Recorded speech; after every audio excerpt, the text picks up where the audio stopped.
Theater 5 presents Barefoot in Athens.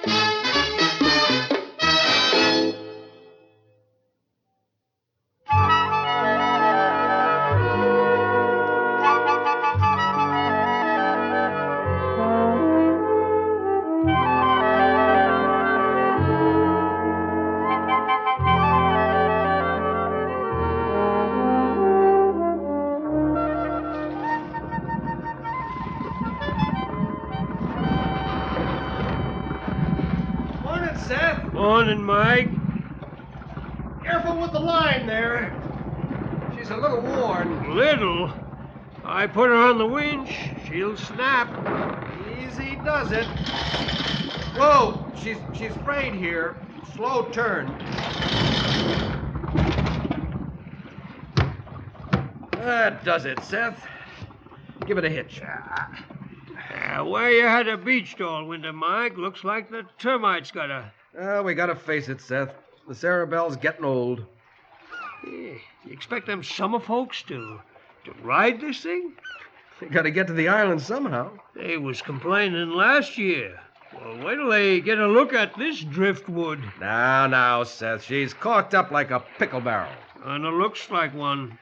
You're a victim of social pressures, Seth. That's the trouble with people. Let life close in on them. I don't hold with worrying about the way things look. Oh, I could glue that tar paper back on the cabin. And if you and Joe found some paint, I guess I'd let you clean her up a little, but she's seaworthy. And summertime, there's more important things to think about. Monica Dean?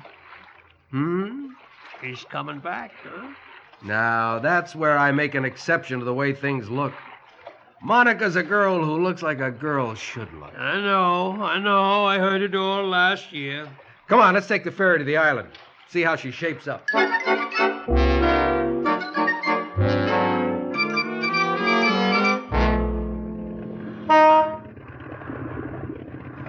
it's dreadful old boat. It's even worse than it was last year. Look at that tarpaulin. Harold? Mm-hmm. You haven't taken your nose out of that paper since we left New York. Stop reading and help me decide where we're going to put Mother.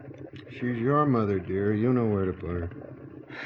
Monica won't be coming out for 2 more days. Maybe she could pick Mother up at Grand Central. Morning, Mrs. Dean. Oh.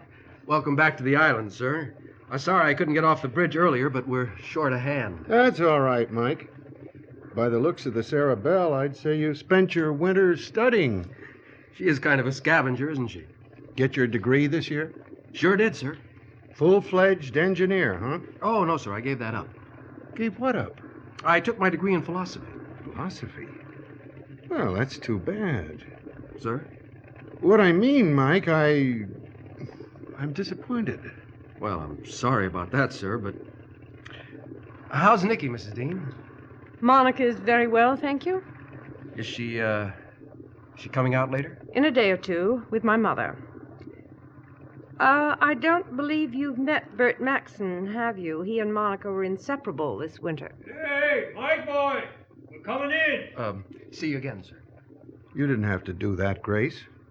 Do what? She didn't see Maxon more than a couple of times, and you know it. Oh, more's the pity. And Mike's called her Nicki ever since they were kids. Childhood playmates are all very well. But the thought of Monica with that shiftless ferry hand... Get my bag, please.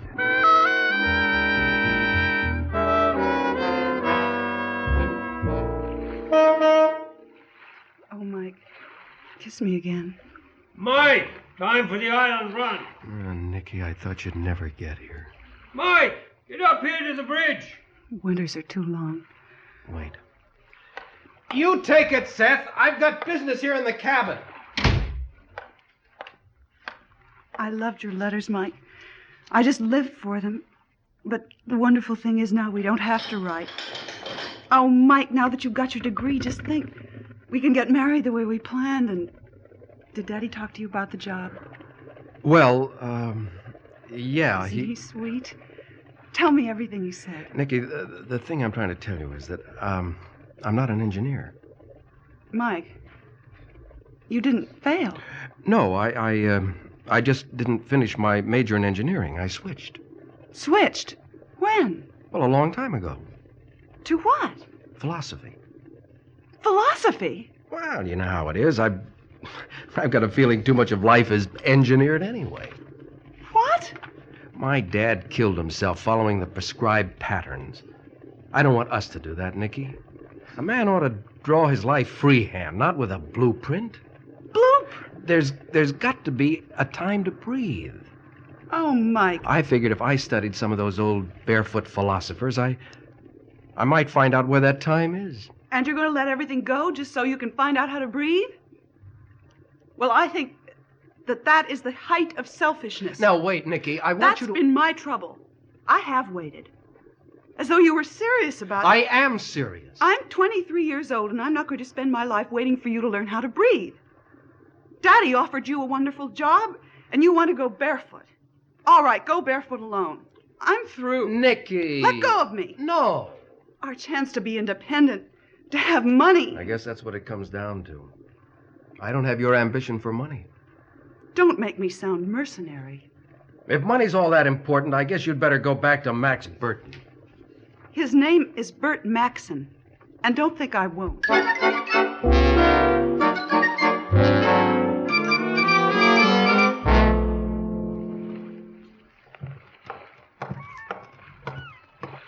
This is the Hawk Island ferry, I take it? You take it if the captain runs it, son. Something wrong? Real trouble's with the captain, not the boat. You see... I don't think I'm interested. I know all about the captain. Where is it? I've not missed the boat, have I? No, just hove in round the slip. More fool ways of traveling. If it's not Molan Underground, it's ferry boats. Name's Casey. What's yours, young feller? Oh, really? Oh, didn't mean to embarrass him. You got a name? Seth Williamson, ma'am. You going to work on the island? I don't know yet. My plans aren't made. I've got to find out how I like it. Now, what's that thing drifting in? Ferry, ma'am. I'm supposed to cross water on that? Oh, we'll get you there. I sure won't bet against it. Here you are, Seth. Get the line. Stand back, folks.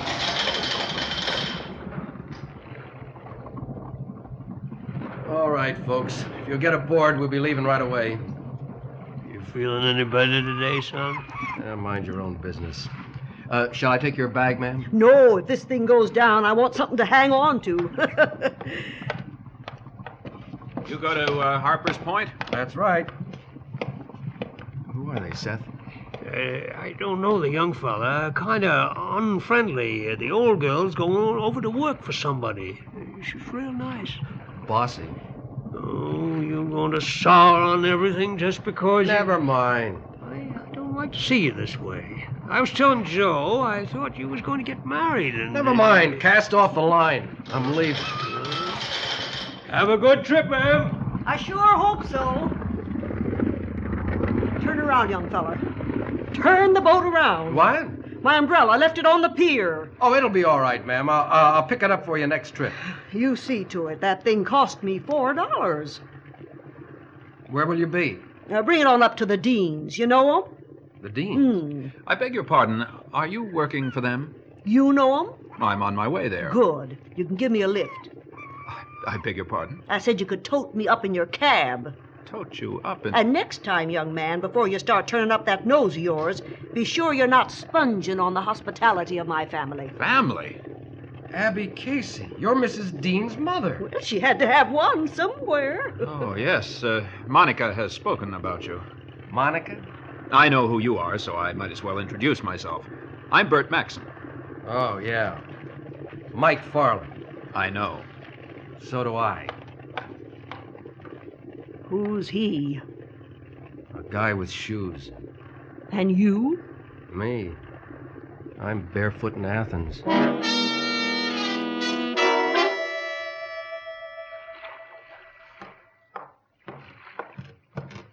Hello, Mike.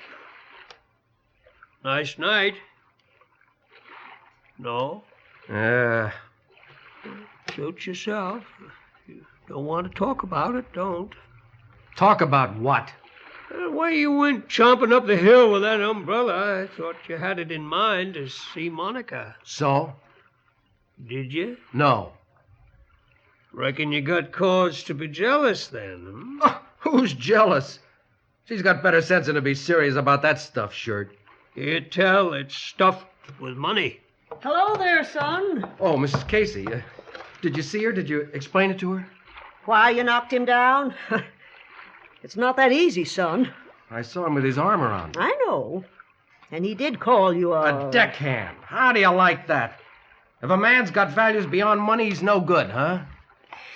You remind me of my husband, boy. Casey had himself a dream, how to live, too. Well, I don't think I'm dreaming. Seems to me there's some pretty open secrets about living, Mrs. Casey. I couldn't tie Nicki down to the kind of a squirrel cage life he'd offer her. I don't like to see everything human chopped up in the money mill. You got any objection to money? No, I just don't like the way you get it. People lose too much. They lose each other. Mm-hmm. Casey all over. Kept dreaming about striking it rich. Crazy Casey, they called him. 14 years he chipped away in the Rio Doro stake. Laughing stock of the county. Then one morning he came howling out of that mine with a nugget the size of an eagle's egg. $22 million the Doro paid him. Casey and I shared that dream a long time. It was even better than the money. That's what I mean, Mrs. Casey. If there's something you can win out of life, it's better than the money. You like that girl? I'm crazy about her. I'm in love with her. So am I, son. We're not going to let her get wasted on him. I got an idea. What? Son, we're tearing this boat of yours to pieces, beginning in the morning. Tearing it to... What, the Sarah Bell? Why? So she's decommissioned, that's why. So she can't be fixed up straight off. We're going to give 'em all something to think about.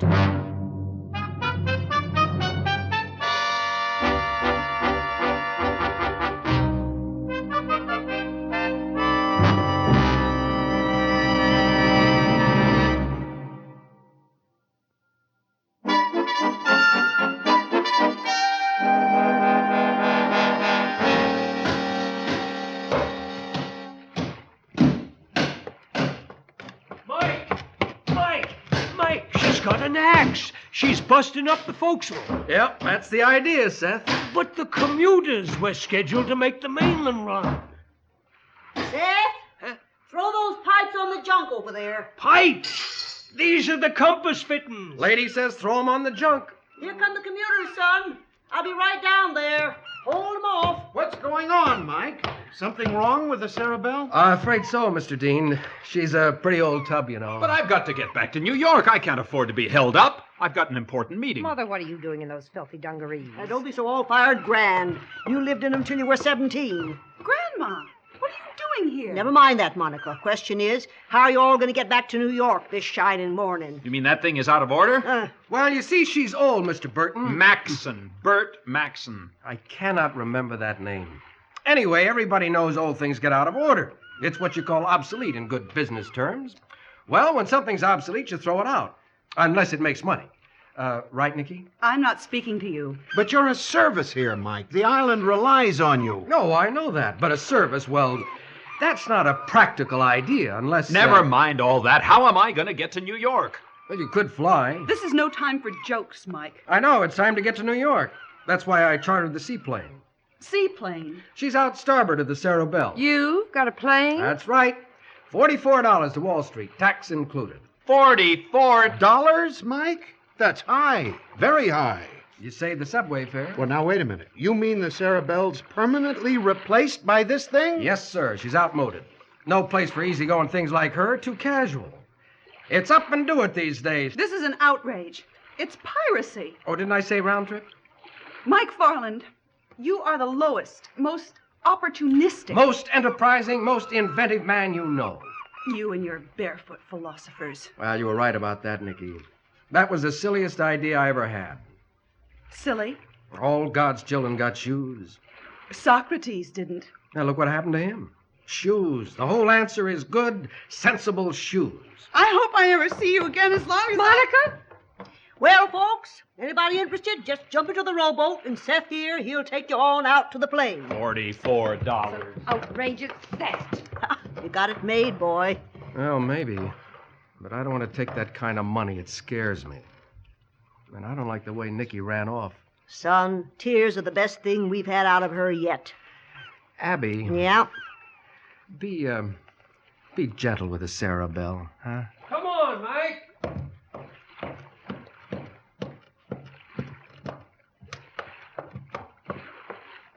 Grandma, For a girl mortally wounded, you sure didn't go far. when does the plane come back? 6:30. He's a tycoon now. Keeps hours. He's a fool now.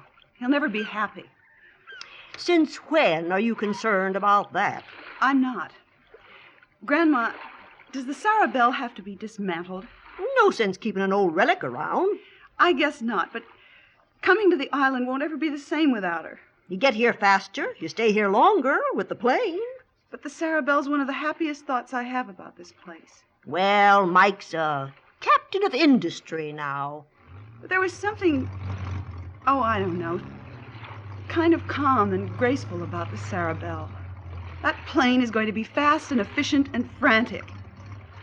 Oh, Grandma, I'm so stupid. Now, can't let an old ferry boat do that to you. But it isn't the ferry. It's everything decent and good and pleasant.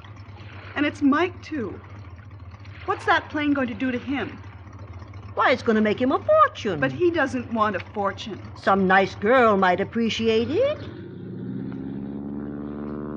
Listen to that horrible thing. The first thing you know, he'll have a dozen of them, and he won't be himself anymore. He'll be just like Bert Maxon. I don't want that. Well, I'm going to do something about it. That's what I'm going to do.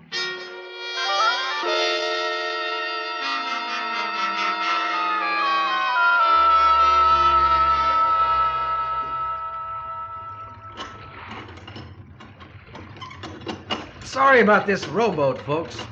We'll have a good, fast launch pretty soon. There you are, Mrs. Dean. I'm soaking wet. Hello, Mother. Daddy. Well, Grace, how was the trip? Good and fast, huh? Are you Mike Farland? Well, what is this, Monica? You know who I am. Just say you're Mike Farland in front of witnesses. I'm Mike Farland in front of witnesses. Take this envelope. What is it? It's an order to cease and desist. Cease and desist what? Dismantling the Sarah Belle. Oh, now, wait a minute. I represent the holder of a mortgage on that boat. Mortgage? My dad owned it outright. Do you know a Mr. Atkins? Sure, he's my uncle. Lives up on the point. Well, the mortgage was issued to him in the amount of $25. When? Right there, see? February 1912. You mean my uncle's waited since 1912 to ask me for $25? He's not asking, I am. You? I bought the mortgage. And when I say cease and desist, I mean cease and desist. You leave the Sarah Belle alone. Nicki, you own a piece of the boat? Yes, I do. And as a legal partner, I've got a few things to say about you, too. I don't like the image you project. Image? I've got a right to protect my investment, haven't I? Well, sure, but... Then take off your shoes. Monica, have you lost your mind? Harold, he's taking his shoes off. You're darn right he is, Mother. And so am I. Oh, Mike, I want to learn how to go barefoot. Teach me how. Sure I will, Nicki. But the best way to learn is in your own house. House? The Sarah Belle. You mind if I carry you across the gangplank? Seth, get those pipes back aboard. Monica, this is indecent. Now you come back here. No, Mother, I won't. And I may never wear shoes again.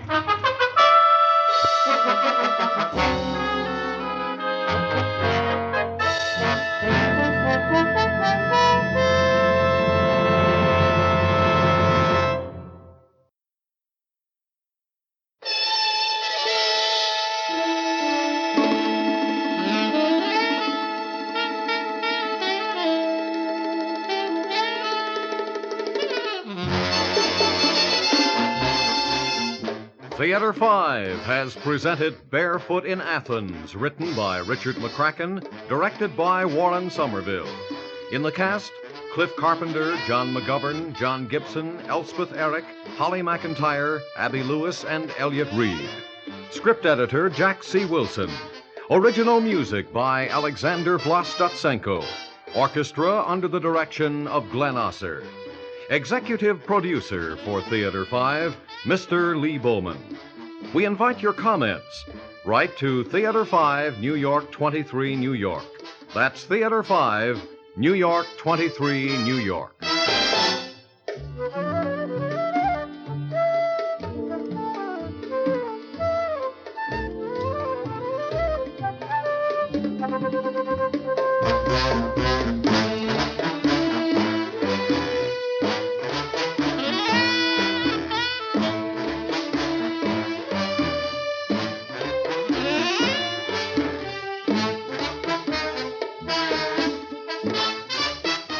This is Fred Foy speaking. This has been an ABC Radio Network production.